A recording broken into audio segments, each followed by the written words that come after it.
Ketika Imam Mahdi datang nanti dibaiat oleh kaum muslimin, perang pertama bukan melawan Rusia, bukan melawan Israel, bukan melawan Amerika, dan bukan melawan Cina, tapi justru melawan Arab Saudi, negara-negara Arab, karena kekufuran mereka.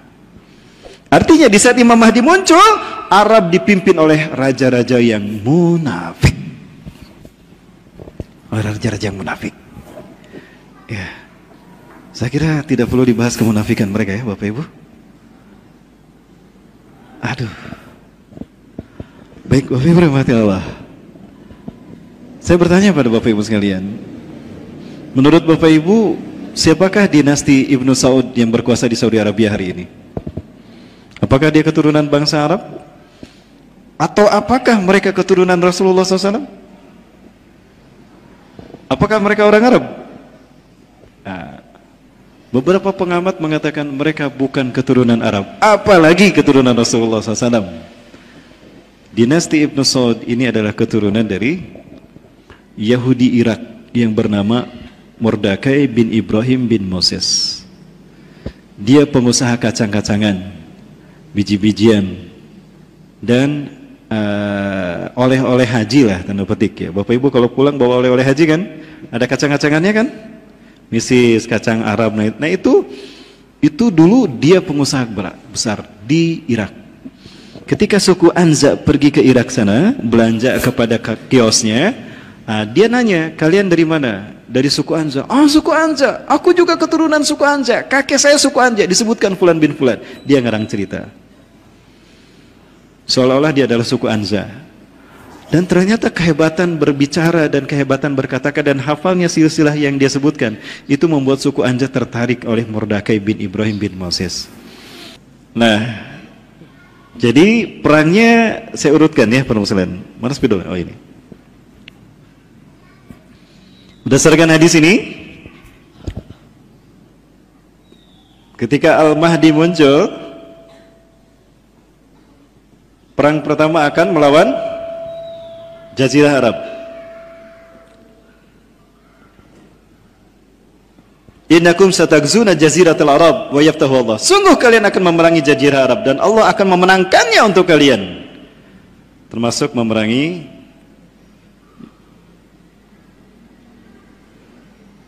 bukan USA ya, tapi KSA. Yang kedua, summa tagzunal farash wa yaftahu Allah. Lalu kalian akan memerangi Persia dan Allah akan memenangkannya untukmu. Persia artinya apa? Iran. Yang ketiga, summa tagzunar Rum wa yaftahu Allah. Lalu kalian akan memerangi Rum. Rasulullah juga menyebutkan Rum ini adalah Bani Asfar. Bani Asfar, keturunan orang bule. Asfar itu bule. Artinya ini adalah Eropa. Thumma tagzuna Dajjal, lalu kalian akan berperang melawan Dajjal. Kalian akan berperang melawan Dajjal wa yaftahu Allah, dan Allah akan memenangkannya untuk kalian. Dan berperang melawan Dajjal artinya berperang melawan 70.000 pasukannya dari lembah Isfahan, Iran. Dan Rasulullah menyebut mereka adalah Yahudi. Baru setelah itu umat Islam akan berperang melawan Ya'juj dan Ma'juj.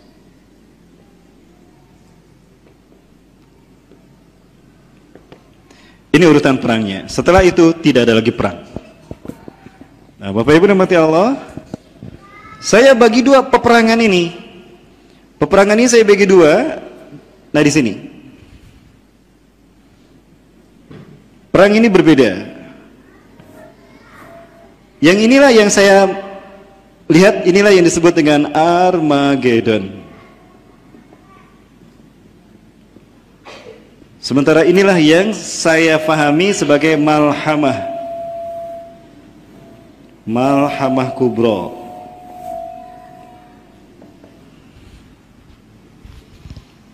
Walaupun sebetulnya ini juga bisa disebut Malhamah Kubro, Namun di dalam Malhamah Kubro itu ada Armageddon. Kenapa saya bedakan? Karena di sini teknologi masih digunakan. Karena perang Malhamatul Kubro ketika Dajjal ada, teknologi sudah tidak ada. Makanya di situ Dajjal memperlihatkan sihirnya. Dajjal tidak akan memperlihatkan sihirnya kalau teknologi masih ada. Ngapain? Justru pada saat ini kan selama ini manusia bergantung pada teknologi, betul? Manusia sangat butuh dengan teknologi. Maka ketika teknologi habis, mati gaya tuh yang namanya manusia akhir zaman. Kamu nggak punya kuota mah, bener-bener mati gaya. Begitu teh, mati gaya ya Kang ya. Nah, maka Dajjal muncul dengan kemampuan sihirnya yang membuat manusia kemudian bergantung kepada Dajjal. Ya, nah itulah puncak Malhamatul Kubra. Ya, baik Bapak Ibu yang dirahmati Allah, pertama perang melawan Jazirah Arab. Nah, perang melawan Jazirah Arab ini siapa saja? Bisa jadi perang melawan penguasa ini. Di mana perang melawan ini dimulai ketika wafatnya seorang raja dari Jazirah Arab, dan saya yakin saat itu belum ada khalifah. Ya, belum ada khalifah karena Rasulullah menyebutnya mulkan adhan. Cuma orang-orang menyebutnya khalifah untuk menghargai penguasa di tanah Arab. Ya. Khalifah ini wafat, kemudian 3 orang anak laki-lakinya, putra mahkotanya berperang di sekitar Masjidil Haram, di sekitar Ka'bah, berebut kekuasaan. Yaktatilu sadasatun 'inda kanjikum, akan berperang 3 laki-laki di sisi perbendaharaan kalian Ka'bah. Kulluhum ibnu khalifatin, 3-tiganya anak raja. Tsumma la yasri ila wahidin minhum, kemudian tidak berhasil, salah satu dari mereka tidak berhasil menjadi raja. Kenapa? Karena yang akan berkuasa saat itu yang akan menjadi raja adalah Al-Mahdi. Jadi jika kita mendengar ada 3 putra mahkota Saudi Arabia berperang, setelah kita mendengar Raja Arab ini, yang kita tahu Raja Arab terakhir cuma Raja Salman kan? Sebetulnya ada putra mahkota yang akan menjadi raja terakhir. Siapa? Mukrin bin Abdul Aziz, adik kandung dari Raja Salman, itu bungsu. Namun ternyata beliau sudah tidak ada. Nah, ini yang berkuasa di tanah Saudi Arabia. Pertama Abdul Aziz bin Abdurrahman Al Saud, sehingga keturunannya disebut Saudiyah. Yang kedua Saud bin Abdul Aziz. Yang ketiga Raja Faisal, yang sempat ketika meninggal itu karena ditembak. Yang ketika akan jatuh, Bapak Profesor Ginanjar Kartasasmita saat itu adalah Menteri Pertambangan, ya, menangkap jasadnya sebelum jatuh, dan beliau berlumuran darah karena ditembak oleh katanya sepupunya alumnus Amerika yang mengalami gangguan pikiran, tanda petik ya. Nah, kemudian diganti oleh Raja Fahad bin Abdul Aziz. Fahad ini adalah satu-satunya nama Raja Arab yang berarti binatang. Fahad artinya singa. Ada satu hadis dari Musnad Ahmad, tapi ini diperdebatkan hadisnya, bahwa ciri-ciri Imam Mahdi akan datang itu apabila nanti Arab dipimpin oleh seorang raja yang namanya sama dengan nama binatang. Fahad itu binatang, singa. Lalu dia mati dan digantikan oleh adik yang bernama Abdullah. Fahad ini seperti memiliki penyakit di matanya, padahal tidak ada penyakit di matanya. Kalau kita melihat dari jauh seolah-olah ada penyakit di matanya, tapi tidak ada. La innahu laysa alam fi ainai. Tapi ketika dia dari jauh memang begitu. Pas saat mendekat tidak ada. Itu hanya kelopak matanya yang menutup, seolah-olah matanya itu tertutup. Padahal enggak. Lihat dalam posisi, dalam usia tuanya, najafat. Ya, maka dia digantikan oleh raja adik yang bernama Abdullah. Wailun liman tabi Abdullah, wailun liman tabi Abdullah, wailun liman tabi Abdullah. Celakalah yang mengikuti Abdullah, celakalah yang mengikuti Abdullah, celakalah yang mengikuti Abdullah. Basyiru bi mauti Abdullah. Ya. Baik, basyiru bi mauti Abdullah. Berikanlah kabar gembira tentang kematian Abdullah. Ubasyirukum bil Mahdi, aku berikan kabar gembira tentang kemunculan Al-Mahdi. Artinya, jarak kemunculan Imam Mahdi dekat dengan kematian Abdullah yang menjadi raja pengganti kakaknya. Raja Arab ada yang bernama Fahad kan? Dan ada yang bernama Abdullah adiknya. Yang mana? Ini Raja Abdullah. Apakah hadis tadi merujuk kepada ini? Wallahu a'lam bishawab. Itu saya hanya sampaikan itu. Namun ada seorang peneliti yang mengatakan, oh saya tidak menemukan hadis itu. Tapi anehnya saya menemukan di Musnad Ahmad. Jadi yang mana versinya? Mungkin terbitannya berbeda. Ya, wallahu a'lam bishawab. Sekali lagi, anggap saja ini hanya wacana saja ya Bapak Ibu, bukan sesuatu yang mutlak. Nah sekarang yang berkuasa adalah Raja Salman. Bapak Ibu rahmati Allah, ini hadis yang saya sebutkan tadi. Ya, isyarat Imam Mahdi akan muncul adalah ketika ikhtilafi minan nas. Ya. Ubashirukum bil Mahdi yub'atsu fi akhir ummati. Aku berikan kabar gembira kata Rasulullah kepada kalian. Ya, ini kata Rasulullah SAW. Aku berikan kabar gembira kepada kalian tentang kemunculan Al-Mahdi. Yub'atsu fi akhir ummati, yang akan diutus di akhir masa umatku. Inda ikhtilafi minan nas, ketika persengketaan, peperangan terjadi di tengah-tengah umat manusia, kekacauan di mana-mana, wazalazila, dan banyak gempa bumi di mana-mana.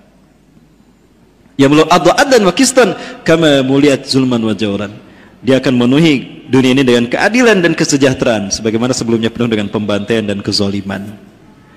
Nah, itu Imam Mahdi akan muncul di akhir zaman. Nah, ini Imam Mahdi ini akan muncul setelah yang satu ini.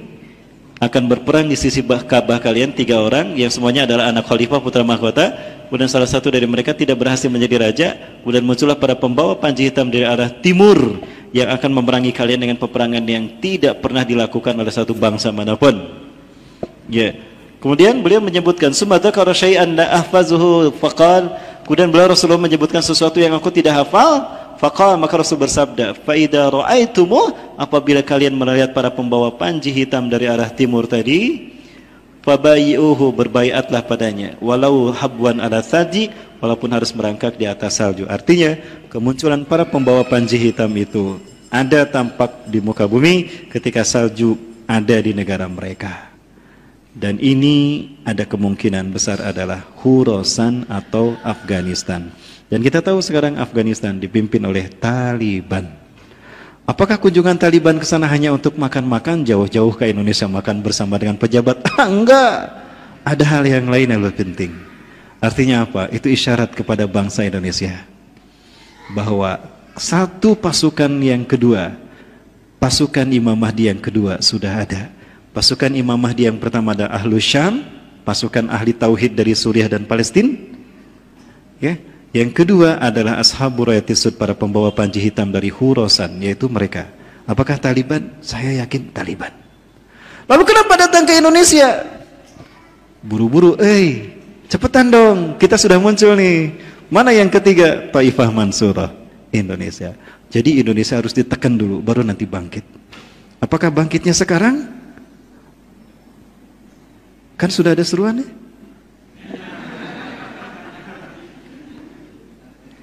Mudah-mudahan. Amin. Allahu Akbar. Wah, akhwatnya nggak ada yang takbir, Mas. Nggak ada yang takbir. Wah, nggak didukung nih. Baik. Oh, ada. Masya Allah, deh. Nanti aja nunggu sekolah dulu ya, nanti masuk STM ya. Boleh kalau sudah STM ikutan. Fa'innahu khalifatullah al-Mahdi, karena sesungguhnya di tengah-tengah mereka ada khalifah Allah al-Mahdi. Akhrajahu Muslim fi sahihihi kitabul iman. Jadi Bapak Ibu rahmati Allah. Nah, jadi isyarat kemunculan Imam Mahdi ini adalah apabila ada pertikaian 3 putra mahkota Arab. Pertanyaannya, siapakah 3 putra mahkota tadi? Inilah yang kemudian memicu kemunculan Imam Mahdi. Nah, ketika Imam Mahdi muncul, raja-raja Arab ini kemudian berupaya untuk menangkapnya dan membunuhnya. Namun saat itu Allah sudah menetapkan Imam Mahdi dilindungi oleh Allah. Allah perintahkan malaikat Jibril dan para malaikat untuk melindunginya. Maka ketika beliau dibaiat di Mekah, itu pembaiatan berjalan dengan lancar. Wa adadul ladina yubayyunahu ka ahli Badarin, ka adadi ahli Badarin. Dan orang-orang yang berbaiat kepadanya adalah sebanyak pasukan Badarku, antara 313 sampai 315 orang. Ya, di mana 313 ini merupakan jumlah dari jamaah plus di dalamnya ada 7 ulama besar dunia. 7 ulama besar dunia. Mereka berkumpul di Mekah pasca ibadah haji. Mereka saling mencari-cari di mana Imam Mahdi. Ya, Setiap mereka bertanya, kenapa Anda datang ke Mekah? Kami mencari Imam Mahdi. Negara kami sudah hancur belur. Pemimpin negara kami ini zalim luar biasa. Umat Islam ini ditindas dan Islam tidak bisa tegak di negara kami. Padahal kami mayoritas Islam. Loh, kok nasib kita sama? Ya, nasib kita sama. Akhirnya gimana? Sepakatlah mereka mencari-cari Imam Mahdi. Ya, kemudian mereka menemukan di Mekah ada Imam Mahdi. Ibsit yadaka nubayka ala sami wa ta'ah anta mahdiyan nusratu min Allah litunajina min haula'il kasab wal fitan. Ya. Anda adalah Imam Mahdi, pertolongan dari Allah yang Allah janjikan lewat lisan Rasul pada kami. Ulurkan tangan Anda, kami berbaiat kepada Anda. Imam Mahdi menarik tangannya dan menolak. Lastu mahdiyan, ana ihda minal ansar. Aku bukan Imam Mahdi. Aku hanya satu dari orang Ansar Madinah. Lari itu ke Madinah. Dikejar ke Madinah, ketemu di Madinah, lari lagi ke Mekah. Dikejar lagi ke Mekah, lari lagi ke Madinah. Yatahawwal ilal Makkah wal Madinah salasa marat, kata Rasulullah SAW. Dia pulang pergi melarikan diri Mekah Madinah 3 kali. Ketika ketiga kalinya sampai ke Mekah, maka Allah menghentikannya dengan mengutus malaikat Jibril. Diutuslah malaikat Jibril untuk menghentikannya. Diislahkan dia oleh Allah Subhanahu wa taala, diberikan keyakinan, kemantapan bahwa dia akan diutus menjadi Imam Mahdi, dan kemudian Allah membuang sifat-sifat lemah dan takutnya. Allah ilhamkan strategi perang dan strategi memimpin dunia sebagaimana layaknya seorang khalifah atau raja, mewarisi sifat Nabi Muhammad SAW. Rasulullah mengatakan akhlaknya sama dengan akhlakku, tapi tidak dalam perawakannya. Ya, akhirnya beliau pun keluar menjelang salat subuh. Beliau dibaiat antara rukun sisi Ka'bah yang ada pintunya, yang ada multazam, antara rukun Hajar Aswad dan rukun Iraqi. Nah, kemudian di antara juga ada makam Ibrahim. Nah, di tengah-tengahnya beliau dibaiat. Nah, pembaiatan ini terdengar oleh raja-raja Arab. Lalu mereka mengirimkan pasukan dan terjadilah perang melawan Jazirah Arab. Pertama kali perang melawan Saudi Arabia, penguasa Mekah. Dari situ kemudian menyebar ke negara-negara Uni Emirat Arab dan ke negara Arab yang lainnya, dan terakhir berperang dengan penguasa Syam. Penguasa Syam mendengar ada Imam Mahdi dan perang besar di sana, maka dia mengirimkan pasukan sejumlah 300 orang untuk membunuh Imam Mahdi dan pasukannya. Falamma tasafal Baida, maka tatkala sampai di Baida, pertengahan Mekah dan Madinah, Allah tenggelamkan mereka. Hanya satu yang selamat. Satu orang ini kemudian kembali kepada rajanya, kata Rasulullah SAW, memberitahukan apa yang terjadi dengan pasukannya. Lalu raja itu pun marah dan keluar memimpin pasukan itu sendiri. Dan di saat itulah Raja Syam ini kalah, mati di tangan Al-Mahdi dan pasukannya. Maka kemenangan ini mengakibatkan Syam kembali jatuh pada pangkuan kaum muslimin Ahlus Sunnah wal Jamaah. Menanglah umat Islam, maka Syam saat itu dikuasai oleh kaum muslimin. Pusat kekuasaannya, kata Rasul tadi, di Gutah. Fustatul muslimin yauma tahdusul malhamatil kubra fi Gutah. Ya. Nah, kemudian saat itu kaum muslimin akan berperang melawan Iran. Tadi kata Rasulullah berikutnya adalah melawan Iran, Persia. Dan tadi kita lihat Iran tidak berdiri sendiri. Iran kuat karena ada yang menguatkan. Siapa yang menguatkan? Yahudi. Ya. Dan ketika Iran berperang pun, Bapak Ibu yang mati Allah, Iran dengan Suriah ini ada kedekatan, terutama antara Bashar Assad dengan Ahmadinejad. Pernah saya melihat bagaimana kedekatan mereka antara Ahmadinejad, Bashar Assad dan